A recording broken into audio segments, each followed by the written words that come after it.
नमस्कार, जनता टीवी देख रहे हैं आप। आपके साथ मैं हूं अंजलि भंडारी और शुरुआत करेंगे बड़ी खबर के साथ इस बुलेटिन की। ये बड़ी खबर आ रही है देहरादून से, जहां पर उपराष्ट्रपति जगदीप धनखड़ का उत्तराखंड दौरा, 2 दिवसीय उत्तराखंड दौरे पर रहेंगे उपराष्ट्रपति। देहरादून और ऋषिकेश में कार्यक्रमों का आयोजन हो रहा है। कई कार्यक्रमों में शिरकत करेंगे उपराष्ट्रपति जगदीप धनखड़। दोपहर 3:30 बजे पहुंचेंगे जॉली ग्रांट एयरपोर्ट। ये बड़ी खबर आपको बता रहे हैं, दोपहर 3:30 बजे जॉली ग्रांट एयरपोर्ट पहुंचेंगे उपराष्ट्रपति जगदीप धनखड़। ये बड़ी खबर। उत्तराखंड दौरा उपराष्ट्रपति का, 2 दिवसीय दौरे पर रहेंगे उपराष्ट्रपति जगदीप धनखड़। देहरादून और ऋषिकेश में कार्यक्रमों का आयोजन जो है वो हो रहा है। कार्यक्रमों में शिरकत करेंगे उपराष्ट्रपति जगदीप धनखड़। तो देहरादून दौरा, जानकारी आपको दे दें, दोपहर 3:30 बजे जॉली ग्रांट एयरपोर्ट उपराष्ट्रपति जगदीप धनखड़ पहुंचेंगे। कई कार्यक्रमों का आयोजन जो है वो हो रहा है, जिसमें शिरकत करेंगे उपराष्ट्रपति जगदीप धनखड़। तो 2 दिवसीय दौरा रहने वाला है उपराष्ट्रपति जगदीप धनखड़ का, और दोपहर 3:30 बजे jolly grant airport Jagdeep Dhankhar पहुंचेंगे। ये बड़ी खबर आपको बता रहे हैं। यशराज आनंद संवाददाता हमारे साथ सीधे जुड़ गए हैं इस खबर पर ज्यादा जानकारी के साथ। यशराज, उपराष्ट्रपति जगदीप धनखड़ का 3 दिवसीय ये जो दौरा है देहरादून का और ऋषिकेश का, कितना महत्वपूर्ण रहने वाला है? क्या कुछ कार्यक्रम विशेष रहेंगे उनके? बिल्कुल, उपराष्ट्रपति जगदीप धनखड़ का आज उत्तराखंड में 2 दिवसीय दौरा होने वाला है, जिसमें वो आज 3:30 बजे जॉली ग्रांट एयरपोर्ट से उतरेंगे और सीधे वहां से जॉली ग्रांट एयरपोर्ट से उतर करके वो इंडियन पेट्रोलियम इंस्टीट्यूट उपराष्ट्रपति वहां जाएंगे। और वहीं पर वो वहां पर जाने के बाद सबसे दूसरी बात है कि शनिवार को, यानी आज से जो वो जगदीप धनखड़ 2 दिवसीय दौरे पर रहेंगे, तो वहीं ऋषिकेश एम्स में भी और देहरादून में वो आयोजित कार्यक्रम में वो प्रतिभाग करेंगे।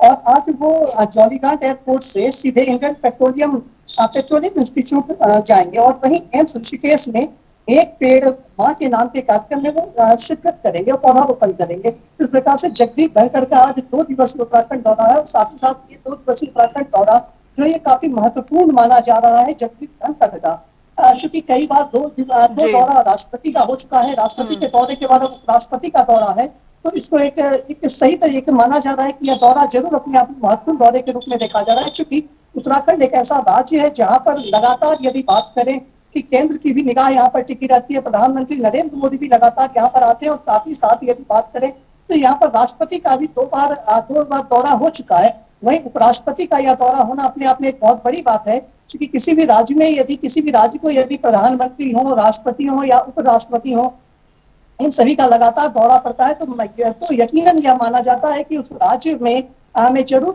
उस राज्य का इनकम जरूर अच्छा है, या वो राज्य अपने आप में जरूर ग्रोथ करते हुए राज्य माना जा रहा है। जी बिल्कुल। तैयारियां यशराज किस तरीके से की गई हैं सुरक्षा के मद्देनजर? क्या कुछ इंतजामात यहाँ पर किए गए हैं उपराष्ट्रपति के आगमन को लेकर? और ऋषिकेश के लिए उपराष्ट्रपति कब रवाना होंगे? जी बिल्कुल, मैं बताना चाह रहा हूँ कि सबसे बड़ी बात तैयारियों को लेकर है तो तैयारियों में देहरादून में जॉली ग्रांट से लेकर के पेट्रोलियम यूनिवर्सिटी तक लगातार तैयारियां पूरी की जा चुकी है। जगह जगह सड़क पर पुलिस बल को तैनात कर दिया गया है। वहीं बैरिकेटिंग भी लगा करके बैरिकेटिंग भी पुलिस द्वारा लगा दिया गया है। वहीं 3 बजे से ट्रैफिक को रोक दिया जाएगा। जॉली ग्रांट से जिस रास्ते से होते हुए वो सीधे पेट्रोलियम जाएंगे, वहां पर जो उस रास्ते पर बैरिकेटिंग लगा दिया जाएगा, साथ ही साथ ट्रैफिक को रोक दिया जाएगा। साथ ही साथ कहा जा रहा है, सूत्रों से मिली जानकारी के अनुसार कि उपराष्ट्रपति जगदीप धनखड़ के साथ करीब 7 से 10 गाड़ियां रहेंगी जो उनके साथ उनके पीछे चलेंगी। साथ ही साथ कमांडो की गाड़ी रहेगी, विशेष बल पुलिस बल की गाड़ियां रहेंगी, एम्बुलेंस की गाड़ियां रहेंगी। इस प्रकार से वो जिस भी रास्ते से गुजरेंगे वहां की ट्रैफिक को रोक करके सबसे पहले जगदीप धनखड़ को अपने गंतव्य स्थान पर। जी चलिए, बहुत बहुत शुक्रिया यशराज आनंद इस तमाम जानकारी के लिए। चलिए खबरों में आगे बढ़ेंगे। इस बीच आ रही एक और बड़ी खबर, बड़ी जानकारी आपको बताने जा रहे हैं। बड़ी खबर, सीएम धामी का आज का कार्यक्रम देहरादून से इस वक्त की बड़ी खबर आपको बता दें, जहां पर 1 बजे गोलजू मंदिर चंपावत जाएंगे मुख्यमंत्री। ये इस वक्त की बड़ी खबर। 1:30 बजे बीजेपी कार्यकर्ताओं के साथ संवाद करेंगे। वन पंचायत भवन चंपावत में संवाद करेंगे। 3 बजे वरिष्ठ जनों के साथ संवाद करेंगे मुख्यमंत्री। सीएम कैंप कार्यालय चंपावत में संवाद करेंगे। तो 4 बजे सिटी स्कैन मशीन का शुभारंभ करेंगे सीएम धामी का। आज का मिनट टू मिनट कार्यक्रम हम आपको बता रहे हैं। 1 बजे गोजू मंदिर चंपावत जाएंगे मुख्यमंत्री पुष्कर सिंह धामी। 1:30 बजे बीजेपी कार्यकर्ताओं के साथ वार्ता का कार्यक्रम रहने वाला है, संवाद करेंगे वन पंचायत भवन में। 3 बजे वरिष्ठ जनों के साथ संवाद करेंगे मुख्यमंत्री। तो बेहद महत्वपूर्ण आज का दिन, मुख्यमंत्री के कई कार्यक्रम प्रस्तावित हैं और मिनट टू मिनट क्या कुछ कार्यक्रम रहेंगे। 4 बजे सिटी स्कैन मशीन का शुभारंभ मुख्यमंत्री करेंगे।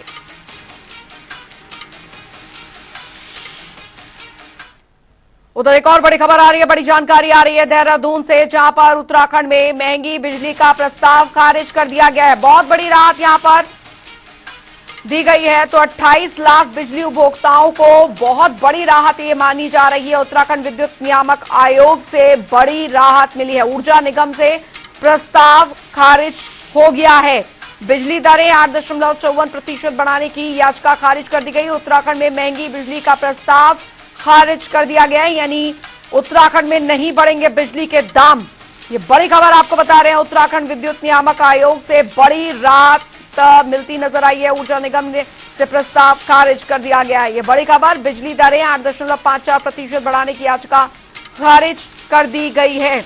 ये बड़ी खबर आपको बता रहे हैं। उत्तराखंड में महंगी बिजली का प्रस्ताव खारिज। 28 लाख बिजली उपभोक्ताओं को बहुत बड़ी राहत मानी जा रही है।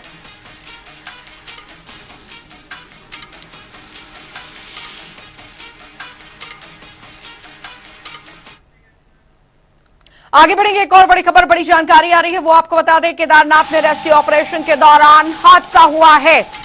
रेस्क्यू ऑपरेशन के दौरान हादसा, हेलीकॉप्टर के रेस्क्यू के दौरान यह हादसा हुआ है। रेस्क्यू ऑपरेशन के दौरान गिरा हेलीकॉप्टर। MI-17 हेलीकॉप्टर से किया गया था लिफ्ट, एयरलिफ्ट किया गया था। आसमान से पहाड़ियों में गिरा खराब हेलीकॉप्टर। खराब हेलीकॉप्टर को देहरादून ले जाया जा रहा था। घटनास्थल पर SDRF का सर्च अभियान जारी है। ये बड़ी खबर आपको बता दें, हेलीकॉप्टर के रेस्क्यू के दौरान यह हादसा हुआ है। दरअसल एक खराब हेलीकॉप्टर था जिसे देहरादून ले जाया जा रहा था, लेकिन इस बीच यह हादसा हुआ। गनीमत रही कि इसमें कोई नुकसान, जानी नुकसान नहीं हुआ।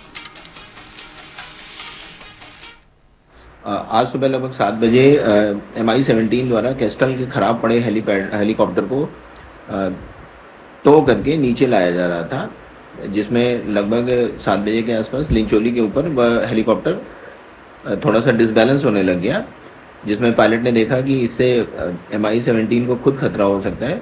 तो उन्होंने हेलीकॉप्टर को थोड़ा सा नीचे ला करके, जहाँ पर कोई भी ह्यूमन कैजुअलिटी ना हो, उसके दृष्टिगत उसको नीचे ला करके ड्रॉप कर दिया। इसमें किसी भी तरीके का कोई भी हताहत नहीं हुआ है, कोई भी कैजुअलिटी की कोई सूचना नहीं है और सभी लोग सेफ हैं। वहीं आपको बता दें कि हल्द्वानी में डीएम नैनीताल ने जन सुनवाई समाधान दिवस पर समस्याओं को सुना, जिसमें कि कुल 53 शिकायतें शामिल थीं। वहीं इस दौरान डीएम ने मौके पर मौजूद संबंधित विभाग के अधिकारियों को तत्काल शिकायतों के निस्तारण करने के निर्देश भी दिए। नगर निगम के जो 60 वार्ड है, उसमें हर 10 वार्ड पर एक कैंप के लिए हम लोगों ने रोस्टर बनाया था, जिसमें 1 से 10 वार्ड का कैंप पिछली बार काठगोदाम में हो गया था। आज दूसरा कैंप हम लोगों ने यहाँ किया था, जिसमें काफ़ी सारे लोग 10 वार्डों से अपने अपनी शिकायतें, समस्याएं लेकर आए। कुछ इंडिविजुअल भी आए, ज़्यादातर सार्वजनिक जो समस्याएं हैं वो लोगों ने आज यहाँ उठाए हैं। विभागीय अधिकारियों को निर्देशित भी किया गया है। कुछ लोगों की समस्याओं के लिए विभाग ने जानकारी भी दी है कि कुछ प्रोजेक्ट सैंक्शन हुए हैं, उनके विषय में बताया भी है। जो व्यक्तिगत शिकायतें थी, किसी की समाज कल्याण से है या आधार कार्ड की समस्या है या विकलांग प्रमाण पत्रों की समस्या है, इस तरह के मामले भी यहाँ लोग लेकर आए हैं, उनको भी सॉर्ट आउट कराया गया है। आगे भी हम लोग बचे हुए जो 40 वार्ड हैं उन पर 4 कैंप और लगाएंगे। इसके बाद जो जिन वार्डों को हमने कवर कर लिया, उनमें फॉलोअप के रूप में भी छोटे कैंप विभागीय अधिकारियों के साथ प्लान करे जाएंगे। उधर पूर्व कैबिनेट मंत्री हीरा सिंह बिष्ट ने गोल्डन फॉरेस्ट की जमीनों के घोटाले को सुप्रीम कोर्ट के आदेशों की अनदेखी होने का आरोप लगाया है।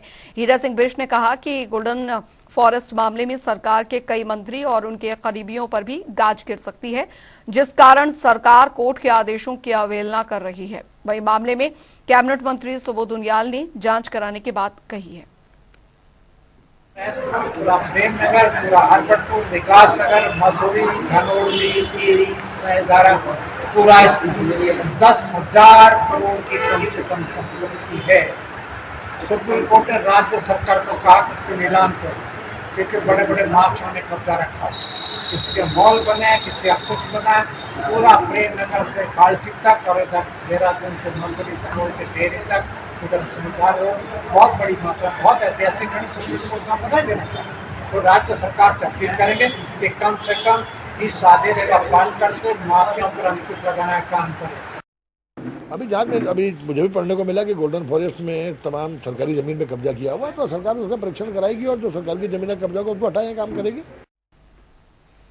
उधर रामनगर में दर्जनों महिलाओं ने लगातार बढ़ते नशे के खिलाफ आबकारी कार्यालय में प्रदर्शन किया और इस दौरान जमकर नारेबाजी भी की गई।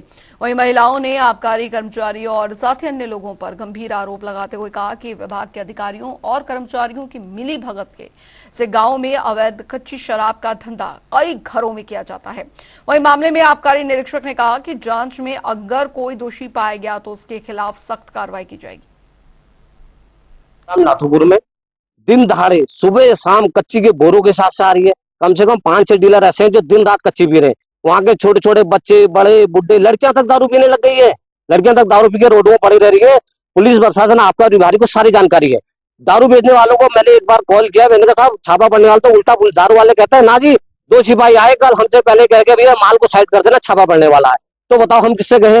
पुलिस उनसे मिली हुई है। और ये आबकारी विभाग 5,000 महीने की एंट्री लेता कहते हैं हमसे, वो जो दारू बेच रहे हैं। अब बताओ कहाँ जाएंगे? सरकार कहती है हमने रामनगर से नशा मुक्त कर दिया। कहाँ कर दिया? छोई में तो हर घर में हर 2 कदम पे दारू बिक रही है धड़ल्ले से। कच्ची, गुलाब, इंग्लिश, आप बियर की डिमांड करोगे तुम्हारे दरवाजे में बियर लेके आ जाएगा। वो होम डिलीवरी तक का हो रही है। पुलिस प्रशासन क्या कर रही है बताइए? मैंने रात कोतवाल साहब को फोन किया, उन्होंने कहा 1 हफ्ते में हम दारू खत्म कर देंगे। अभी तक का कोई कार्रवाई नहीं है।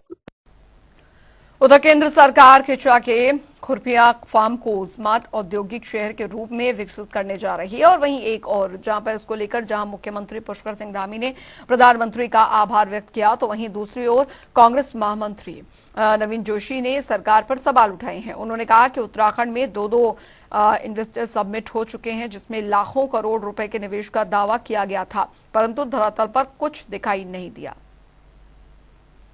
इंडस्ट्रियल स्टेट हम लोग बनाने जा रहे हैं, तो माननीय नारायण दत्त तिवारी जी के साथ जब वो मुख्यमंत्री थे, मुझे भी इंडस्ट्री में राज्य मंत्री के रूप में काम करने का अवसर प्राप्त हुआ। तो हम लोगों ने यहाँ इंडस्ट्रियल स्टेट बनाया था, हमने पंतनगर बनाया था, सितारगंज बनाया था, देहरादून बनाया था, हरिद्वार बनाया था। उसमें बड़े बड़े उद्योग घराने प्रदेश के अंदर आए। 2000 इंडस्ट्री उस टाइम पे आई। टाटा, बजाज, किर्बी, हिंदुस्तान, इतने बड़े बड़े घराने उत्तराखंड के अंदर आए। लेकिन सरकार ने इन क्षेत्रों में और भूमि की उपलब्धता नहीं कराई। आप इच्छा को इंडस्ट्रियल स्टेट बनाने की बात कर रहे हैं, लेकिन जमीन कहां से आएगी? इतनी जमीन भी आनी चाहिए।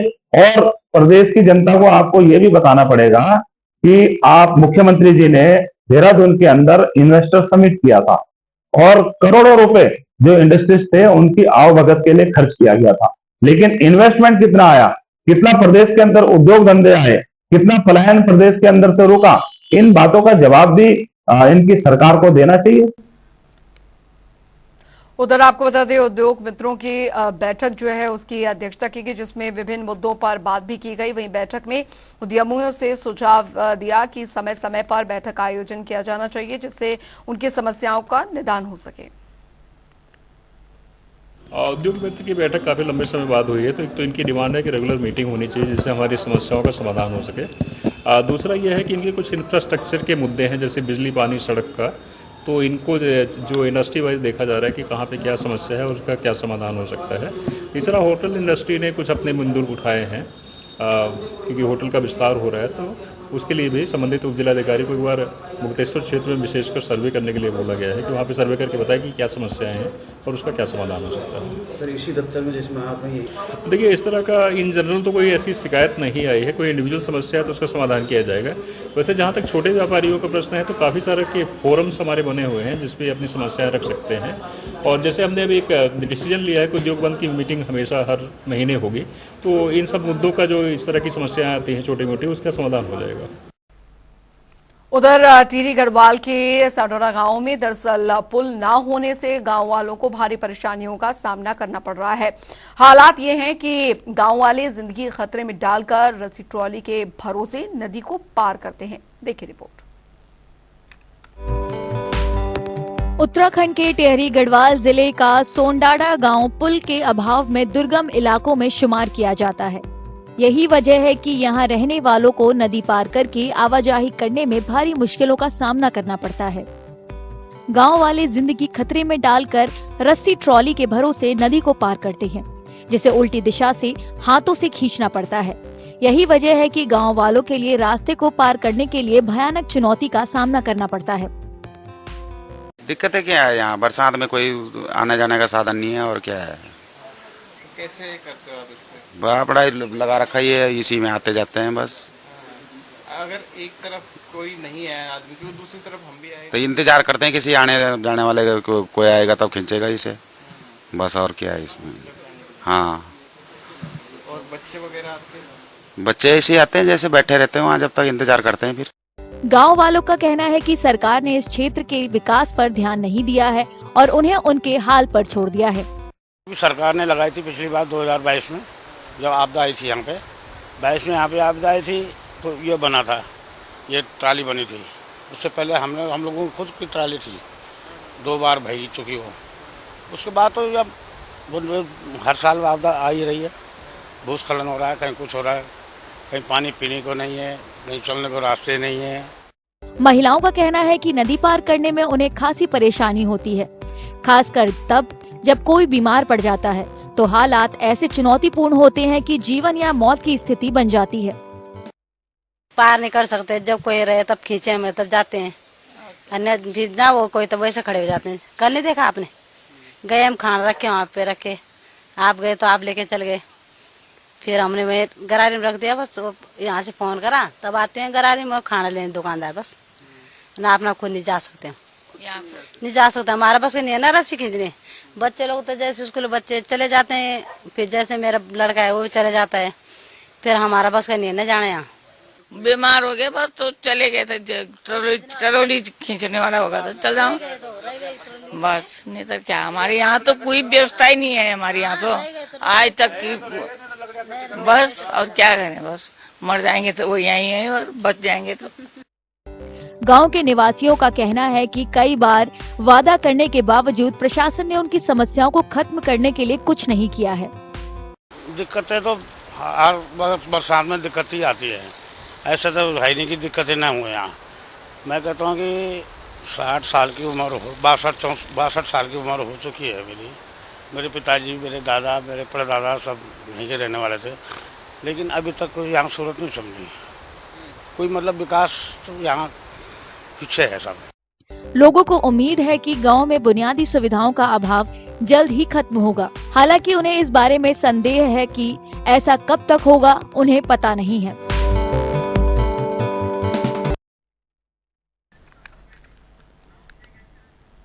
और चलिए अब रुक करेंगे 2 मिनट में 10 बड़ी खबरों की और फटाफट अंदाज में। 2 दिवसीय उत्तराखंड दौरे पर आएंगे उपराष्ट्रपति जगदीप धनखड़। देहरादून में भारतीय पेट्रोलियम संस्थान में वैज्ञानिकों से होंगे रूबरू। ऋषिकेश एम्स का भी करेंगे भ्रमण। आज सीएम धामी के चंपावत में मिनट टू मिनट कई कार्यक्रम। बीजेपी कार्यकर्ताओं वरिष्ठ जनों के साथ करेंगे संवाद। सिटी स्कैन मशीन का भी करेंगे शुभारंभ। केदारनाथ में रेस्क्यू ऑपरेशन के दौरान आसमान से गिरा हेलीकॉप्टर। MI-17 हेलीकॉप्टर से देहरादून एयरलिफ्ट किया जा रहा था। खराब हेलीकॉप्टर गनीमत रही, नहीं हुआ कोई जानी नुकसान। उत्तराखंड में नहीं बढ़ेंगे बिजली के दाम। महंगी बिजली का प्रस्ताव हुआ खारिज। 28 लाख बिजली उपभोक्ताओं को मिली बड़ी राहत। हल्द्वानी में जन समाधान दिवस का आयोजन। डीएम ने सुनी लोगों की समस्याएं, अधिकारियों को दिए समस्याओं के निवारण के निर्देश। 2016 में प्रदेश में कांग्रेस की सरकार गिरने पर पूर्व सीएम हरीश रावत का चल का दर्द। सोशल मीडिया पर किया पोस्ट, बोले बीजेपी और जनता को भी भुगतना पड़ा कांग्रेस की सरकार गिरने का खामियाजा। कांग्रेस नेता गणेश गोदियाल ने भी केदारनाथ सोना प्रकरण मामले में एक बार फिर से उठाए सवाल। मंदिर समिति और दानदाता की आपसी मिलीभगत का भी लगाया आरोप। मसूरी में बिगड़ती कानून व्यवस्था के खिलाफ कांग्रेस का हल्ला बोल। कांग्रेस ने किया प्रदर्शन, जमकर की नारेबाजी। मसूरी में बारिश के कारण हुए नुकसान का कैबिनेट मंत्री गणेश जोशी ने किया निरीक्षण। अधिकारियों को दिए जल्द काम पूरा करने के निर्देश। राज्य की सीमाओं पर होगी खाद्य उत्पादों की संयुक्त निगरानी। स्वास्थ्य सचिव डॉक्टर आर राजेश कुमार ने दी जानकारी। बोले खाने पीने के मामले में नहीं बरती जाएगी लापरवाही।